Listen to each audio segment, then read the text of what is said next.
Hello and welcome to today's remote session. It's fantastic to have you with us. For security is a team sport. We're talking about establishing a security framework from endpoint to the cloud. My name is Bruce Sussman. I'm Director of Content here at Secure World, and I will be your moderator. And I want to say thank you right out of the gate to Fortinet. Thank you for your support of this kind of digital collaboration and learning. Right now, in the times we're living in, it is a lifeline, right? And we need this. And today's topic is so timely and relevant. And we have an incredible panel of experts with us. We have Troy Ament, who is the CISO of healthcare for Fortinet. Rick Peters, who is CISO for operational technology in North America for Fortinet. And Courtney Radke, who is CISO for national retail for Fortinet. So a CISO panel for sure. And gentlemen, stand by. I'm going to ask you to introduce yourselves in just a moment as we get our conversation started. But before we do, a quick housekeeping point or two. First of all, we have some great resources available for you in the resources tab, so check that out. Secondly, this is designed to be an interactive session. So if you have questions for the presenters as we go through this next hour, would you please use the text chat box on the left, and you can ask questions or make comments to the presenters that way. If you need a certificate of attendance for your governing body, that will be available in the certificate of attendance tab. It has a little icon that looks like a certificate. That will be available after 40 minutes time. Now, we're operating in maximum bandwidth, right, in this day and age. So if you have more than a few seconds of silence, that's a good sign that you need to refresh. And if you refresh your browser, you'll automatically come back on the platform within 7 or 8 seconds, and your audio and video issues should be solved at that point. And lastly, we're often asked, is this available on demand? Can I share it with peers or with my team? And the answer is absolutely yes. It will be available on demand, and you'll get an email about that after today's live broadcast. So those are the housekeeping items. Now it's time to meet our panelists. And Troy, I would like to start with you since I see you at the very top of our screen here. Would you tell us a little bit about yourself and your role and your background? And by the way, welcome to the remote session. Yeah, thanks for having me, and excited to join the session. So Troy Ament, Fortinet healthcare field CISO. I've been in healthcare and technology for the past little over 20 years. In the last 14 years in healthcare itself, 10 of which being a CISO for the couple largest health systems in the United States. Excellent. Okay, that's fantastic. Well, you've got a lot of knowledge to bring to today's conversation, so we appreciate having you. Now let's meet Rick. Rick, welcome, and tell us about your background and what you've been up to. Hey, thank you, Bruce. I have been with Fortinet now as a CISO for operational technology in North America for just over 3 years, really seeking to raise the bar to protect the cyber physical.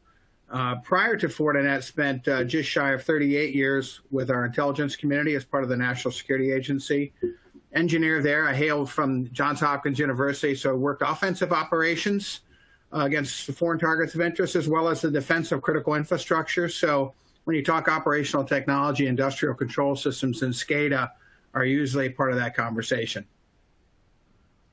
Absolutely, absolutely. Looking forward to your perspectives as well. Welcome and great to have you. All right, Courtney, you are up. Tell us a little bit about yourself and your background and your role. Yeah, absolutely. Thank you. Happy to be here. So Courtney Radke, I've been in a variety of roles over my years. So I've been in manufacturing space. I've been in OT, I've been in construction, but mainly the last 10 years I've spent in retail, particularly focused on the restaurant industry. So supporting network security and architecture for some very large distributed retail enterprises that are out there, all the way from 3,500 sites up to 12,000 plus locations, managing the distributed networks and setting strategy and direction for security. So happy to be here and talk with you today. Fantastic. Well, we're looking forward to downloading insights from all three of you. Thank you for those introductory comments. And a lot of times when we start a conversation, I think it helps to kind of frame it a little bit. And on this first slide that I've just put onto the screen, when I think about the perimeter and how it's extended, right? How it has extended not only in time and space, but right across the infrastructure to any edge device these days. And that's a lot. That's a huge footprint. So this obviously has implications for security. And that's one of the reasons we wanted to come together and dive into this topic today. So I would like to maybe start with you, Courtney, as I pose the first question here today. And that is, how should leaders across industry advance their security strategy to secure this proliferation of edges, devices, and data? Because we have a lot going on right now. So what are your thoughts? Yeah, I mean, that's an understatement. There's a lot going on right now. And I think you have to start by saying, what is the edge? What is the perimeter? What defines an edge anymore? We like to say it's really wherever the user's applications and data are, but that's pretty broad. And so we really need to take a look at where businesses need to focus based on kind of where they're struggling and where they need to get better at risk management. That gives us a much more clear picture of where they need to advance their security practice, their security strategy. And no surprise, it's multifaceted. What I've found in retail and what's been noted time and time again, that there's kind of 4 key areas where they're struggling. And that's gaining visibility across the entire landscape. As you just noted, that's not going to get any better. More technology proliferation out there, which is also talking to the number 2, which is, an increased complexity in these environments. That's a byproduct of this rapid innovation. Another area is there's too much technology out there and it's not consolidated, it's not integrated enough. So converging network and security is key. And then ensuring that you are doing things as efficiently, effectively as possible, that you're building in integration and automation when you're deploying your network and security technology. So I think there's frameworks out there. There's a lot of frameworks out there. We talk about in retail, there's PCI DSS.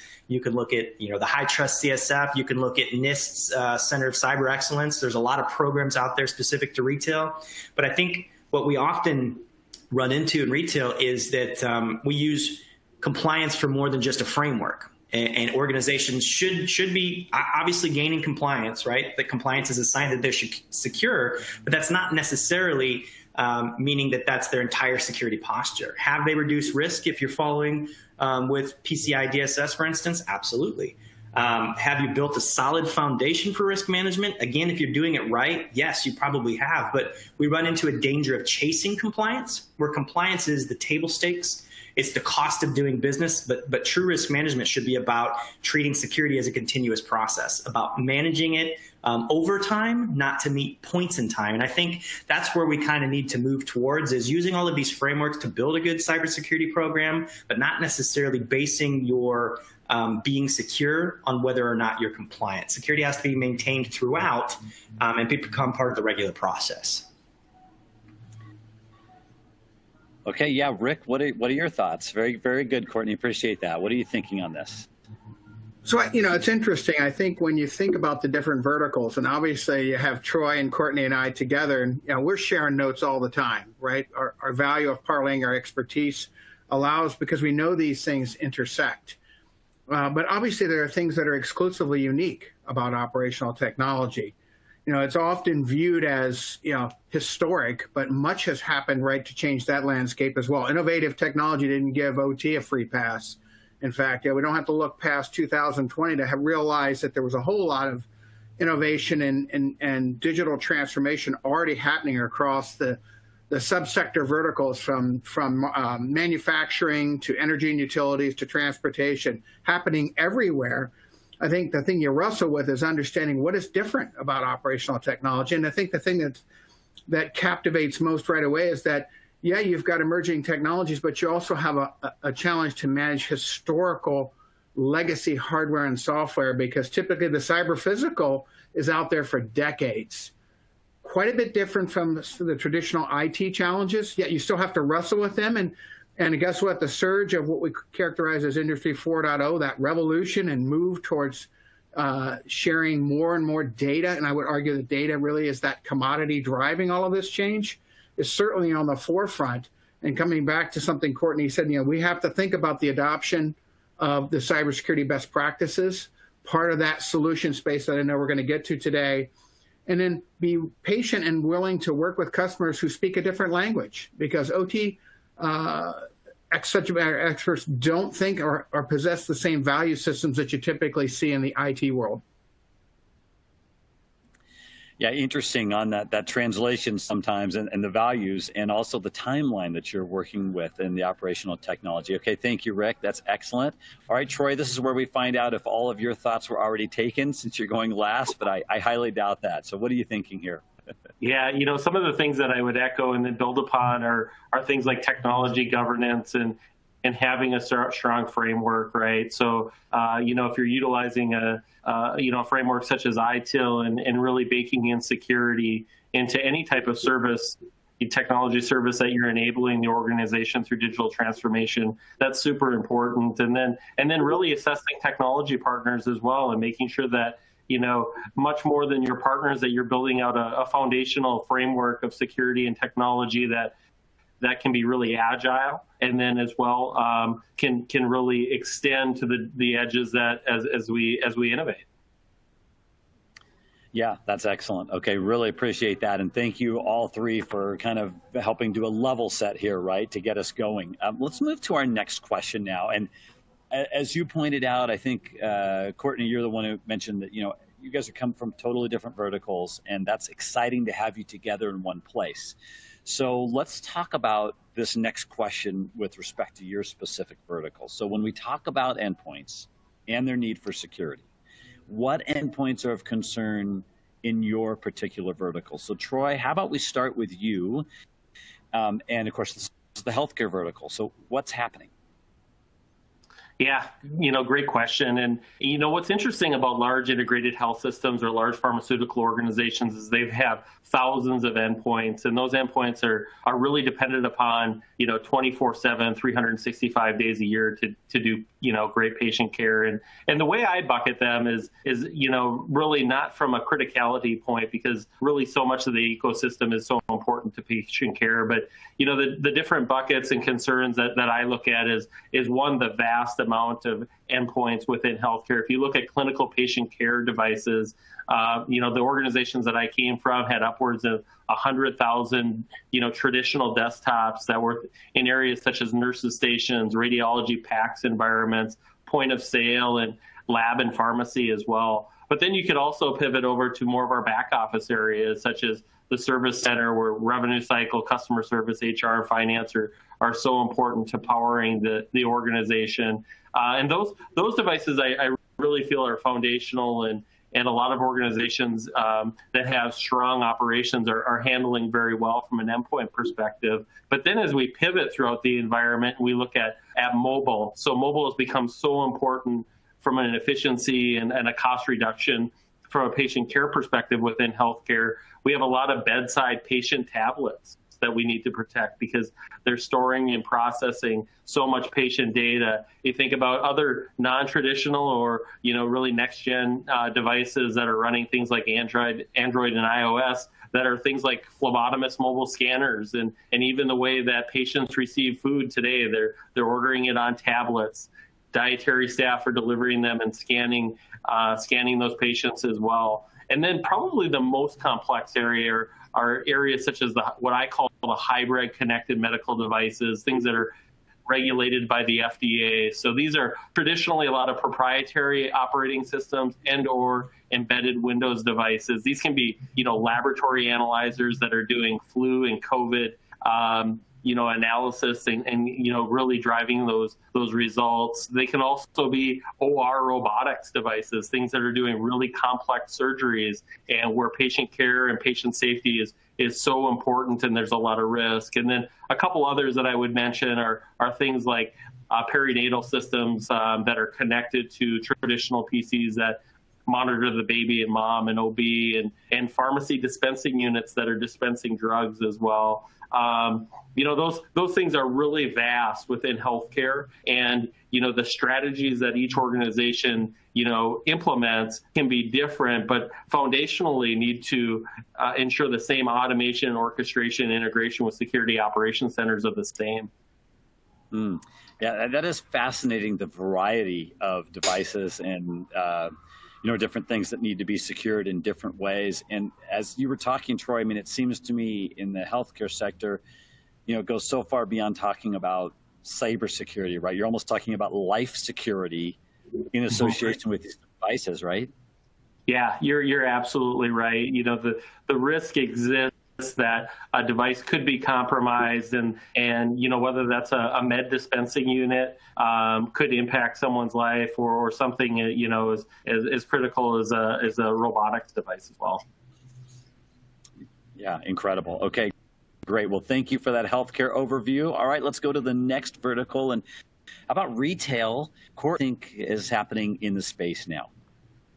Yeah, I think what, you know, the endpoints that are important to protect is whichever endpoint has or provides the quickest access to data, or which is most critical to the operations of a retail organization. So when we talk about retail, it's normally not life and death, right? It's normally not critical infrastructure, but it's livelihood. It's connecting, you know, businesses with the customers. And honestly, anymore with you know, IoT and OT making their way into these retail environments, it is becoming more of that health and safety as well. So, you know, retail has always been a lucrative target because the key to driving repeat sales, the key to gaining loyalty, has been data, and lots of it. And so, you know, you're also selling a product. And so you have payment information that's always been the priority to protect.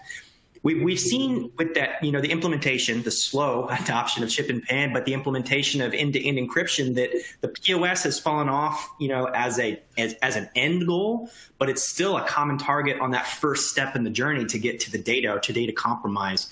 And we also have to remember that it's not just about that data. It's all financially driven, but how they get to that financial, the way their attackers are going about, you know, compromising the POS or compromising endpoints has changed, including, you know, advanced persistent threats and ransomware, which preys on emotion to get a payday. It's about disrupting the operation. So this isn't just on the POS. This is really any device that's involved in daily operations. Any of them can be impacted. You know, inventory, control systems, kitchen displays, whatever retailers are using to interact with the customers. And now that retailers have kind of shifted, restaurants have shifted, you know, retail, now the back of house is a fulfillment center, right? They're processing delivery through there. They're putting in robotics in the back of their stores.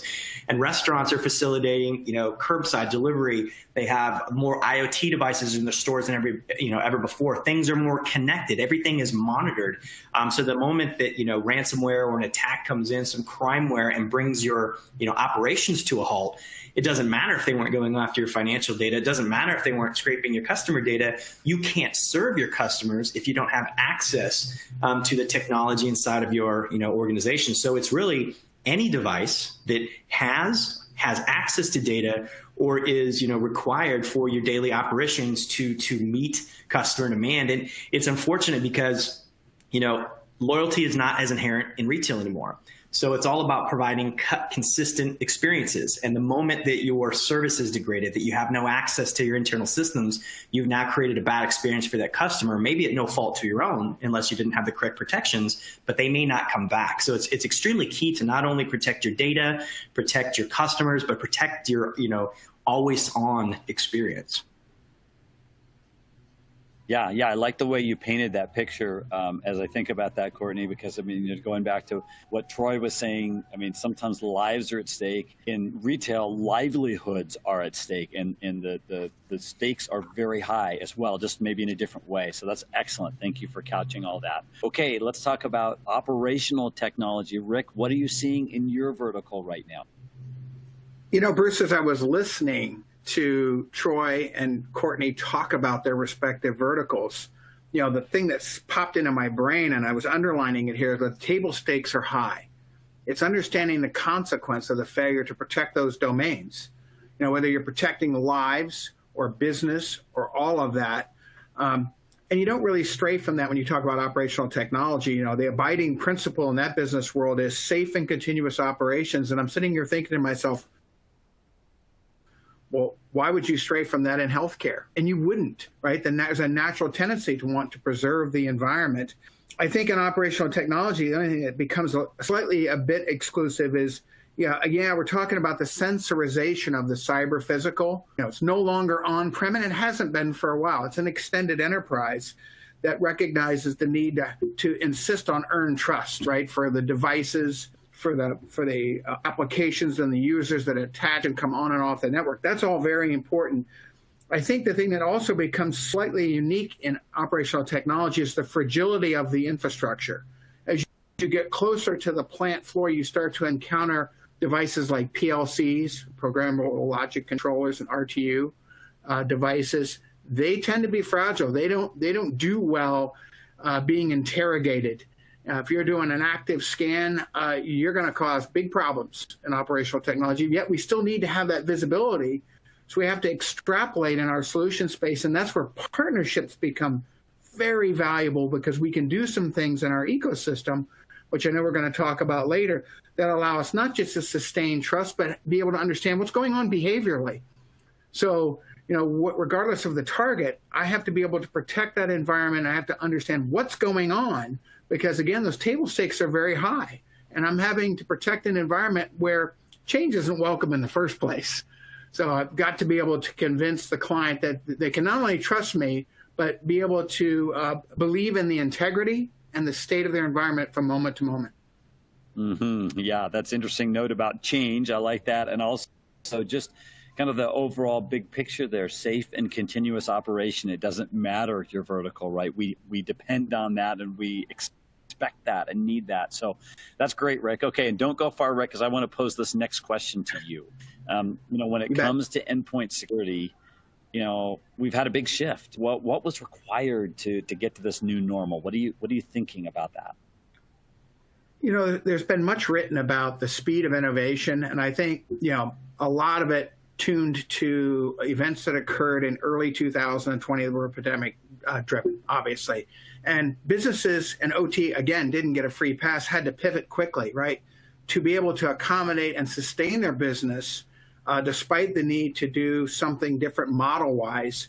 But you still have to be able to protect that intelligence, that information that's the lifeblood of your business, from simple instructions to the transaction of data that allows decision-making to happen. So that rapid innovation meant often trying to figure out how could you leverage what you already have in play. The beauty of what I see happening at Fortinet a lot is we engineer based on what we already have in pocket to get the best return on investment. That allowed us to work and pivot with customers to take advantage of capabilities that they already had in place. That allowed them to extend their environment outside of the plant and continue to do business with, top of mind concerns addressed. Okay, I've got privacy still taken care of. No, it's not perfect, because I can't call the home place the plant anymore, but I'm having to trust the integrity. And then a whole lot was put into the other dimension of the challenge, and that is investing in our people. A lot of education happened in 2020 to make sure that our workforces were situationally aware of their role. Pivoting from having your workforce be a liability to an asset was gigantic. Then I would say that's one of the big lessons learned that we're going to take away from this year. Because if there's one thing that we knew going in, and it was demonstrated again last year, is that these events suddenly amplify bad actor activity. You start to see a lot more of it. These attempts to disrupt business, to showcase latest and greatest capabilities. I know we'll peel that back a little bit in a moment, but I think it's a reminder that we have to be in it to win it, and be practicing and evolving how we solve the customer's problem and how we take them along, because it really is a journey. It's not a single event, and it does involve the engagement of people, the business processes, and the technology. Mm-hmm. Yeah, definitely a journey with a lot of folks and different parts of the organization, going with us. So that's great, Rick. Okay, Courtney, you have any thoughts on this question? Yeah, I mean, when it comes to endpoint and how that shifted with today, I think it's important to note that a lot of this innovation, a lot of this technology adoption didn't just happen overnight. Was it, hyper expanded? Yes, it was sped up dramatically, but it's been happening for quite some time. And so, we've seen the sheer number of devices. It's just the absolute scale, from physical endpoints to virtual to cloud workloads. Businesses now have to ensure they have proper visibility across their entire environment. They have to ensure that they have proper segmentation, control, and security. And that needs to be impressed everywhere because the business is now everywhere. Retailers are deploying technology, at rapid pace everywhere to meet customer demand, and they have to meet them safely, consistently, but they still have to differentiate themselves. It's not, everybody's in this for a competitive nature. They're still trying to win against their competition, so they have to do it consistently and continue to push the envelope. Now, from another new normal is that baselines aren't the same for these retailers that are supporting their employees. Baselines aren't the same. Users are working at different times. They're accessing data at different times from different places. It's flowing through different systems that it may not have before. And I think we also had this, there weren't enough hardened endpoints to go out there for remote workers. Maybe they were using a device that normally wouldn't be considered hardened or core, security of that organization. So I think protecting threats from now, not just your core enterprise, not just your retail locations, but now the home edge, now the remote edge. That's a paradigm that a lot of companies never had to deal with, and now they're having to deal with regularity, and it may be long term.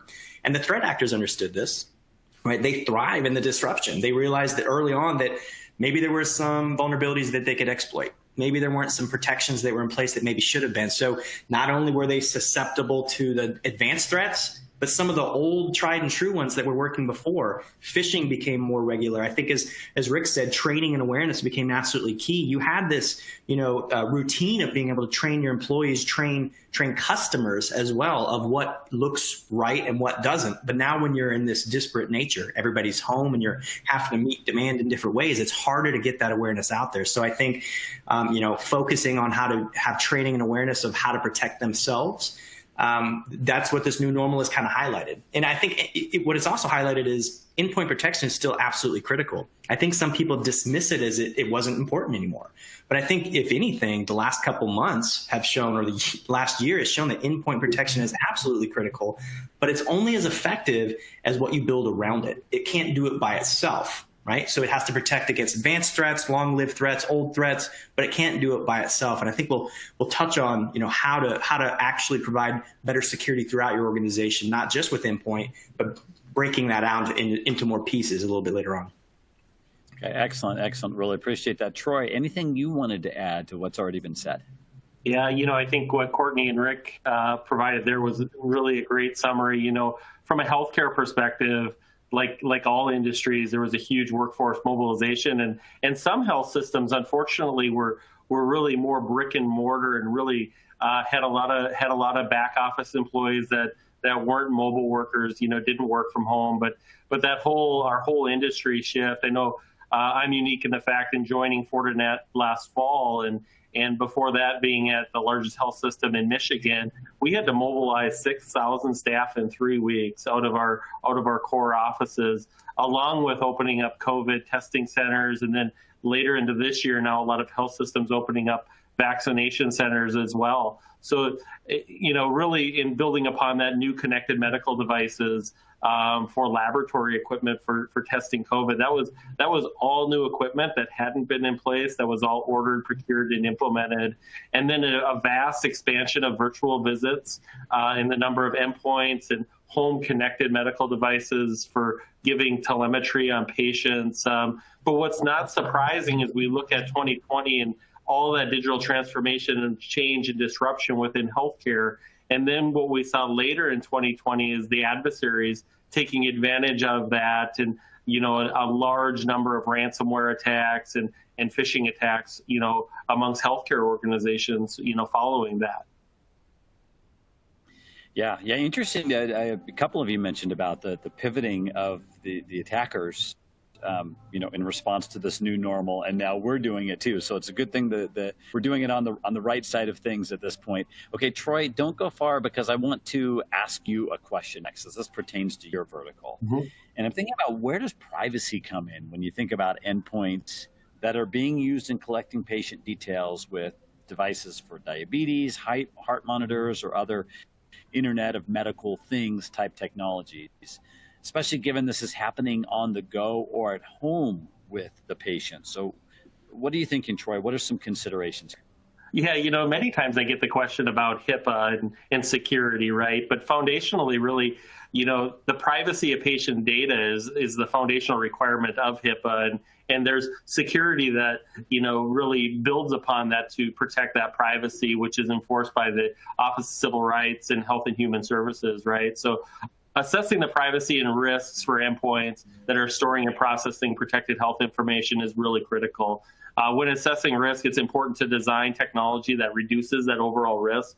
I think one of the foundational practices is encrypting that data, ensuring that there's strong identity and access management practices, and then effective asset management as well as, and then I think lastly, strong endpoint security strategy and technology strategy. I think organizations should be asking themselves, do they have strong authentication and default passwords removes? Do they have encryption of these mobile devices so that, if they're lost or stolen, they can fall under that safe harbor with under HIPAA? And then just ensuring that you've got strong security from a network perspective as well. But when you look at the privacy of patient data, that's really foundationally where we're implementing security practices to protect that patient data so it can't be lost or stolen. Mm-hmm. Okay, excellent. Well, I appreciate your explanation of what's going on in your vertical. That's really valuable. Okay, let's go to the next question, which is for everyone on the panel. And Rick, I think I'd like to come to you first on this one. But here's the question. What gaps or needs have other CISOs discussed with you when it comes to securing endpoints today? And how real are these concerns given the threat landscape today? So really two questions in one. Rick, what are your thoughts? So it is, and I'll answer it in two parts. So obviously, the freedom or the willingness to share the difficulties that one encounters in securing endpoints and the gaps, addressing the gaps, is a thoughtful conversation that has to happen first, right? To recognize and be able to help out means I first have comprehension of your situation and your level of maturity, cyber maturity. Because trying to be prescriptive without that doesn't make a whole lot of sense. So I think we start by making sure that we understand the situation and about designing security in to achieve a level of resilience. So when we start to talk about, and I like to use three terms to describe the ultimate configuration, starts with transparency. And for OT, that's really important. Designing security into the environment without incurring latency is key. You get dismissed quickly if you slow the business down. We talked about safe and continuous operations. They often measure their profit based on productivity. You start to introduce lots of point solutions and you slow down the ability to recognize anything that looks unusual or suspicious. You have to be able to do that at the speed of business. So transparency is really important. We know the growth and the dependence on enabled devices and endpoints is going to continue to grow. It's in the billions already. Latest data that I looked at this past year suggests we're going to exceed the 4 billion mark in the next 3 to 4 years just for OT alone. So the dependence is enormous. It's going to continue to grow. So I have to be able to scale as well. I can't put solutions out there that aren't going to provide the longevity that OT customers are accustomed to. We talked about legacy hardware and software. It's not unusual to find ourselves encountering operating systems that are 10 and 20 years old.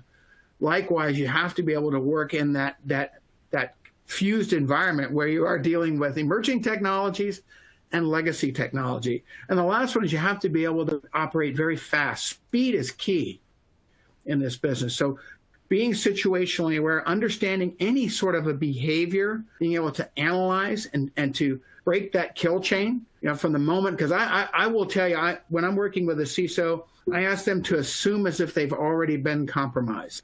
I want you to behave and take the approach of being ready by having a level of resilience and understanding of what's happening in your environment so that at the moment of detection, we are interrupting, we are quarantining, analyzing, diffusing that attack so it doesn't stop the operation. And you can then treat and deal with that level of awareness because we're recognizing the activities that are going on, right? From the large scale, like solar winds and sunbursts that demonstrated reconnaissance over a long period of time, the ability to get onto the target, to the smaller municipal water supply treatment. The full array of activity out there is all about showcasing what can be done. So the natural question being able to support CISOs is, how can I help you be ready and resilient so that when the next large-scale attack comes on, you happen to be a collateral point of impact, or you happen to be a precise target, you're able to deal with it, again, at the speed of business. Very, very important. Mm-hmm. Yeah, interesting, Rick. It's almost sounded like you were giving a newscast there, because you were basically ticking off, these recent attacks and these current events, and that's exactly what you're dealing with in your space. So that's fantastic. Thank you. Okay, Courtney, what are your thoughts around this question?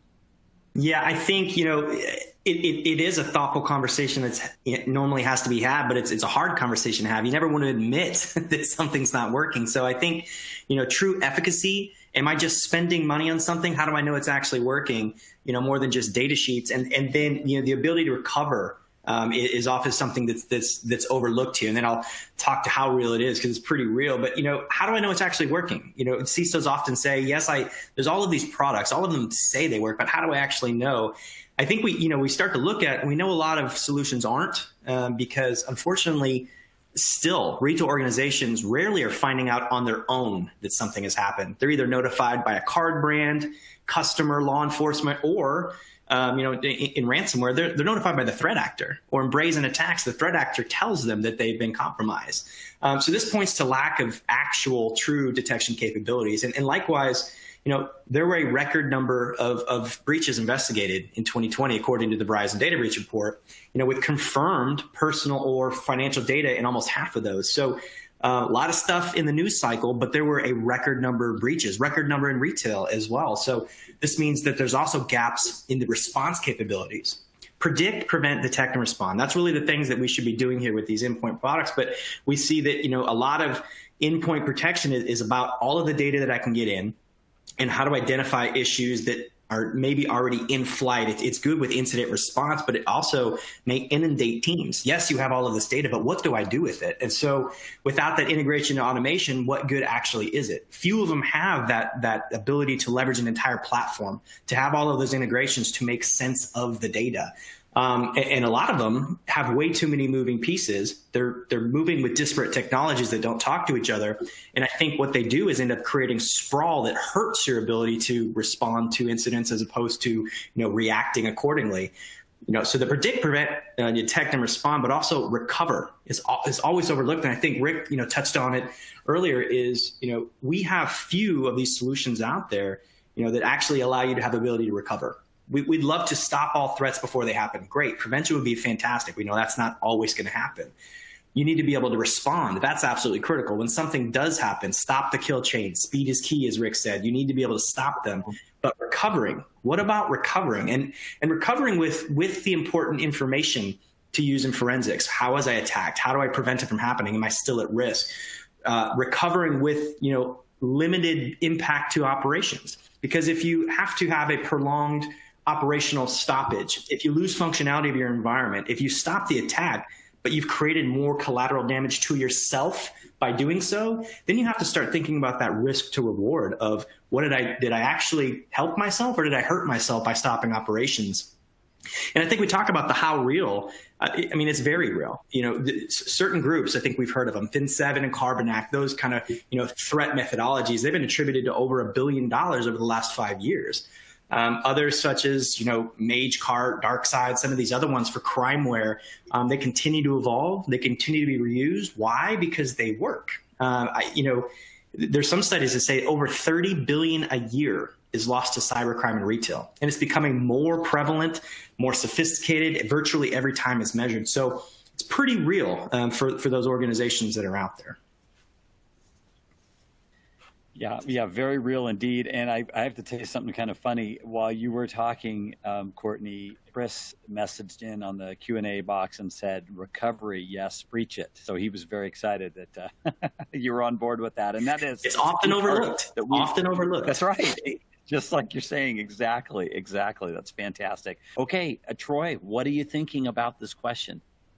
Yeah, when I talk to peer CISOs in my former security programs, a couple things I'd like to add is, really a strong, partnership and integration of desktop engineering teams and the security teams, right? That partnership is so key when you're looking at managing the endpoint environment, ensuring that the security technology is built into gold images, and that, in the healthcare space, we talk about these many complex devices, and, making sure there's a good partnership so the custom builds for those, complex devices can be completed. And then at the same time, making sure that the technology isn't overburdening the desktop engineering team so that it's impacting vulnerability and patch management as well. Another thing that I see as a gap or a challenge for a lot of health systems is constantly chasing the next carrot, maybe the next technology that is out there, and switching technology every 24 months. And where I see challenges there is organizations really getting to the depth of integrating those platforms into SIM and SOAR technologies and clouds endpoint environments as well. And then as well, I see a low absorption rate within organizations of, do they've got 90 to 95 to 100% of their devices protected by an endpoint security solution as well. And then the last thing that I would add is making sure that endpoint security solution that you select has a strong partner with an incident response team behind it that is able to look at your entire ecosystem and respond, right? Because, when an organization is compromised, endpoint may be one portion of the environment that needs to be addressed. But if you've partnered with someone that can take a holistic look at your ecosystem and tune areas and protect areas, that is, really invaluable. Yeah, you have very good points, and thank you for adding on as part of that conversation. Okay, I would like to shift just a little bit, and I'd like to focus on operational technology and the industrial Internet of Things for just a moment. And this is around air gapping. And Rick, I think this is a great question for you, because I've heard about the beauty of air gapping, right? We've all heard about this. And so the question is, how do you respond to those who say their industrial IoT or OT equipment, right, is protected by an air gap? Is that legitimate? What are you thinking? So Bruce, I think it starts out by making sure that we're interpreting that statement accurately. And you don't want to get confused by suggesting that convergence or digital transformation equates to complete connectivity. I think with OT operators, that gets them upset, gets the hair on the back of their neck to stand up, because they're like, wait a minute, I have gapping technology. I haven't connected everything together. And I get that. And I support that thoughtful way of protecting their environment. But I'd also offer that what we're seeing today across the subsectors of OT is the use of segmentation or micro-segmentation, a solid technique, right, to isolate and protect layers of an infrastructure architecture. So when you model OT, understand we can use a Purdue reference architecture to kind of understand the layers of it all the way down to the plant floor and all the way to the cloud.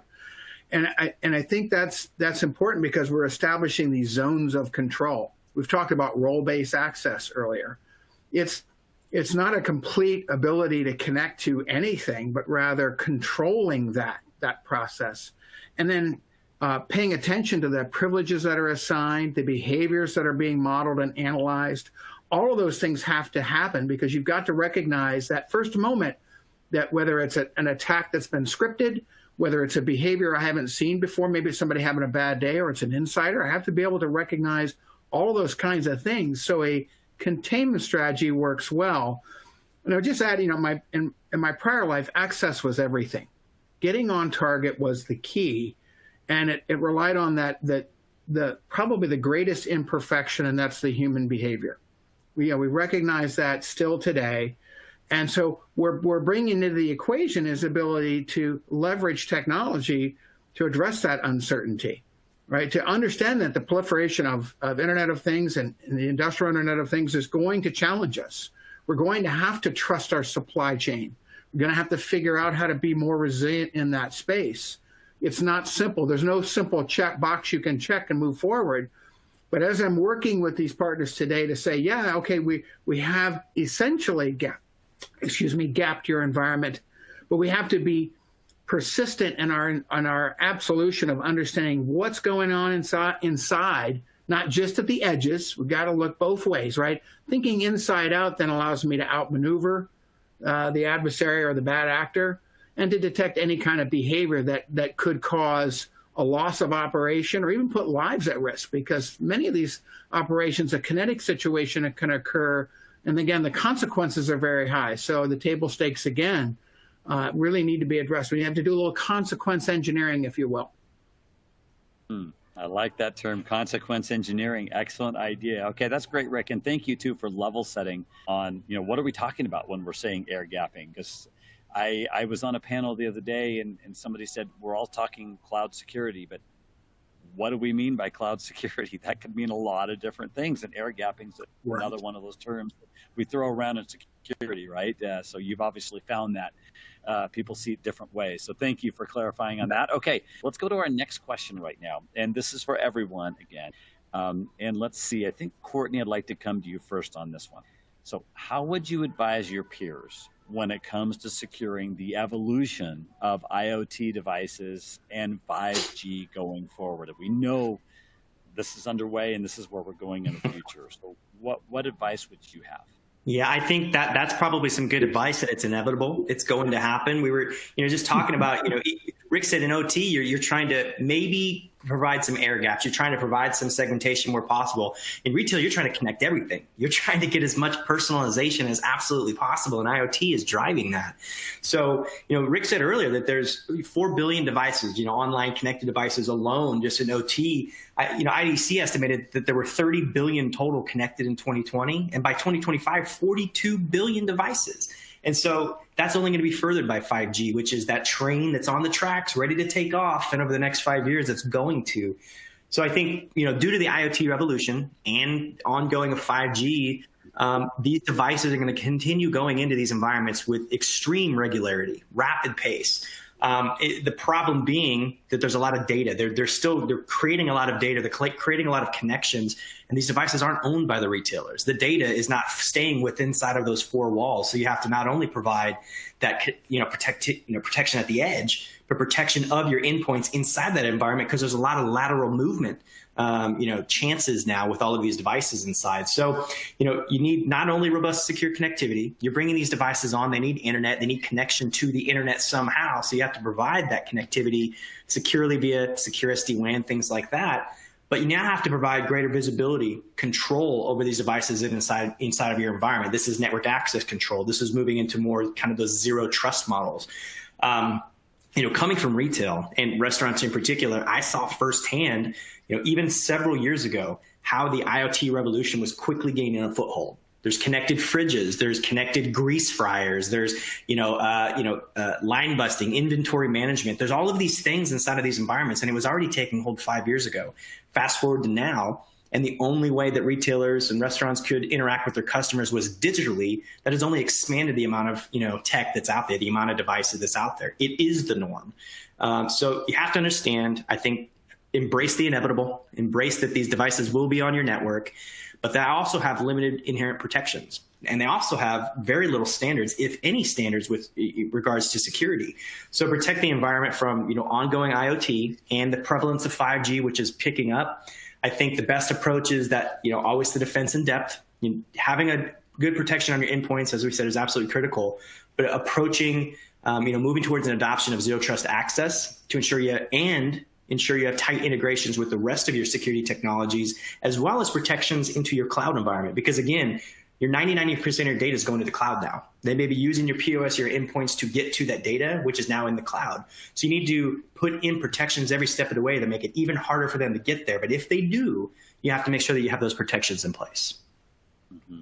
Boy, fascinating to hear, Courtney, all that this evolution has meant and will continue to mean in the retail space. Let's talk about healthcare. Troy, what are you thinking about this question and this evolution? Yeah, so what we're seeing in healthcare is already a vast adoption of cloud technology right now. If you look at the next 5 years, like Courtney said, and you think about connected medical devices, whether that's virtual visit platforms that could be in homes, or that's laboratory equipment that's installed in urgent cares and that type of thing, or even robotics, right, that are connected to cloud applications and feeding the cloud. patient data. Yeah, I think it's going to be really important that leaders within security, within health systems, really think about their endpoint security and their cloud security, and really this new edgeless perimeter, right, that we have. So from a healthcare perspective, that's really where I would have to add. I think adopting a zero trust model and really a cybersecurity fabric and framework is so important as well. Excellent. Okay, great. Appreciate that, Troy. Rick, now let's go over to your vertical. What are you thinking about this evolution? Oh, there's just so much happening today, and it's happening so quickly. I mentioned Industry 4.0 just as it's kind of the term that everybody wrestles with, but it just equates to very rapid adoption of these technologies. And I think, one of the threads that I like to pull, and I think it's really important to be resilient in the OT space, is to depend on actionable intelligence, industrial intelligence that feeds into my solution environment, my ecosystem, if you will, that gives me a level of awareness that goes way beyond what we've done historically. It's not reacting; it's being proactive. I always say if you're going to protect against the adversary, you almost have to think like the adversary. To think about and forecast the growth and to ensure that your solution adoption then scales. We talked about that before, but that's very real today because the abiding principle, of course, is long-term solution. And I've got to be able to predict, and we've talked about the predictions today. We see the continued expansion of that, and we know the adoption will continue because there's this underlying appetite, right, to get more and more data to make faster decisions, to pivot and be able to compete. And competition drives this, Bruce. And so our ability to match that appetite for data is to saying, hey, we're going to be equally resilient in the security space and deliver all of those things we've talked about that fit within your environment. That's not going to slow you down, but it's going to allow us to understand the level of situational awareness at the speed of business. Mm-hmm. Yeah, that's really fascinating. And I also, one of the key quotes I think that you shared during your answer there was going way beyond what we've done historically, right? And we're living in historic times, right? Everything's changing. And so you're really pushing that in the security space as well. Okay, excellent. Thank you, Rick. All right, let's go to our next question. And it was another one of those two-parters, I think. But first of all, I'd like to ask each of you, what are new developments?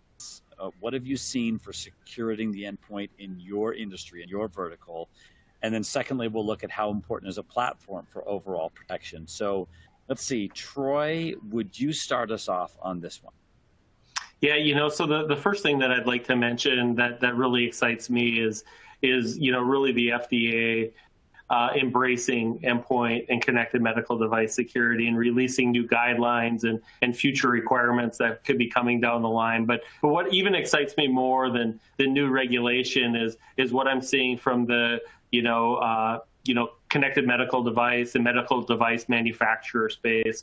So those manufacturers are coming to organizations like ours and asking us to partner with them to secure those devices, to embed technology like ours that can really be a part of the overall platform for protection, which we think is really all the end game where we want to be. And then as we look at the consumerization of the patient experience as well, we're seeing different retail organizations in the healthcare space come to us and other organizations and wanting to build in security, visibility, and protections into those consumerized devices as well, because they know of the risks of, all the, protected medical or protected patient information that is on them as well. So I think, as we look at that and everything that's happening there, partnering with organizations like Fortinet really ensures that you'll have a platform of overall protection.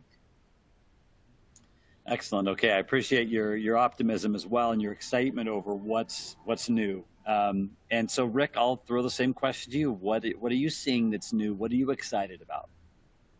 So I think one of the areas, and I haven't really spoken about it yet, that's emerging quickly, and it's reflective of of cybersecurity maturity and the connectedness of domains is the idea of smart buildings, campuses, even cities, the idea of buildings as systems of systems.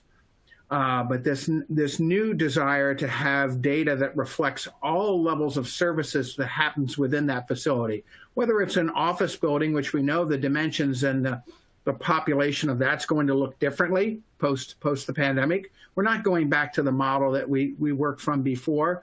But even in the residential situations, the same services are connected, from HVAC to water purification to all of the backside comms infrastructure. All of these services are tied together and connected. So we have to think about how to protect them as an enterprise.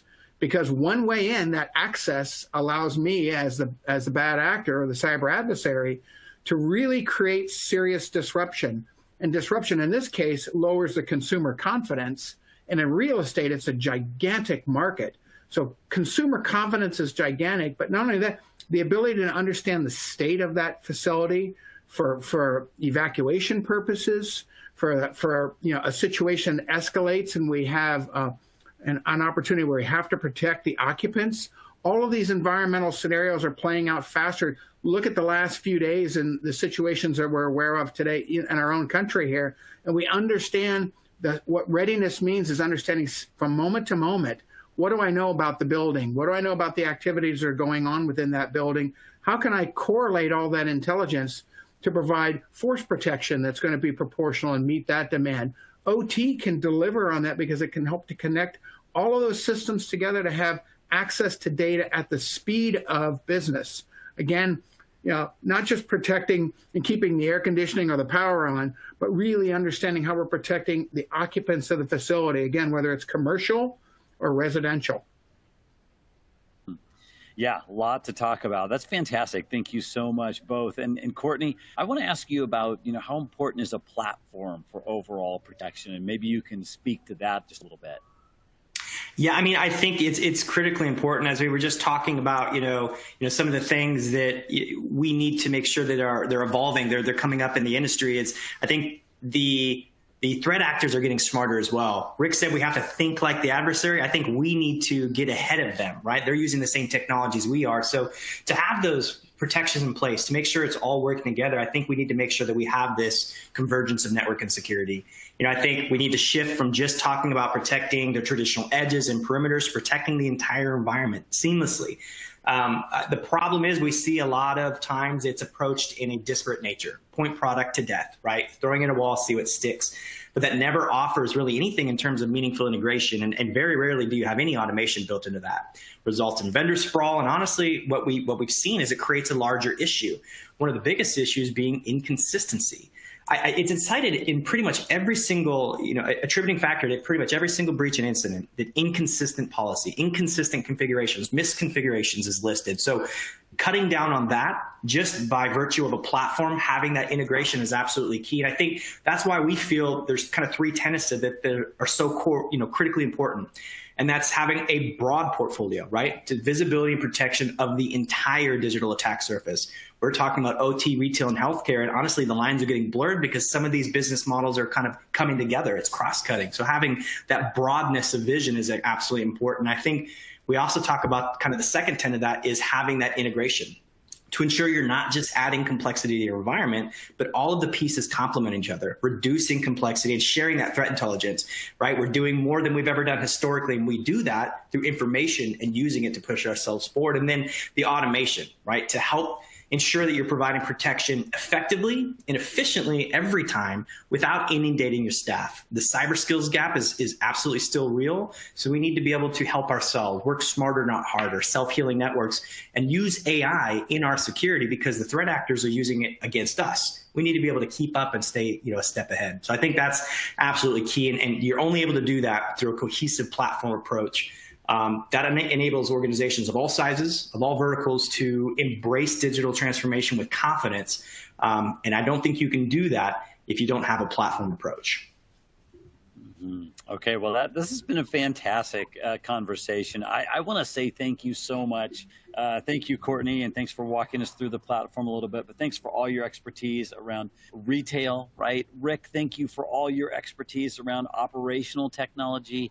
Troy, thank you for your expertise today around healthcare. And again, I want to remind you, if you're in the audience, there's some great resources available for download under the resources tab. So Troy, Rick, and Courtney, thank you for being here today. Much appreciated. It's been fantastic. I do want to let you know about some more webcasts that are on the way. We're talking about phishing and whether it's reached a crisis level. That's coming up Wednesday, April 28th. Then we have a panel on social engineering coming up in mid-May, and late May, we'll be talking about insider risk in financial firms, right? The sums of money that at risk there could be vast, right? That's coming up on May 27th. And something new that we are launching this year in an effort to continue virtual collaboration in this space and in this day and age that we're living in is Secure World's brand new GovEd virtual conference. That is coming up June 10th, 2021. So if you're in that vertical, in a SLED space or GovEd, be sure and join us for that. We've already got a great agenda that's building for that. You can see details in the resources tab. And also, we have a Secure World Plus course coming up on data privacy and security Essentials for an Evolving Legal Landscape. That's a summer course coming up in June. It's 3 parts. And our most recent Secure World Sessions podcast is about resilience in cybersecurity. And that was one of the topics that came up on today's panel discussion. So lots going on here at Secure World, and thank you for being a part of that. And I do want to say thank you again to Fortinet for your support of today's digital learning session and collaboration. Thank you for sharing 3 of your CISOs with us.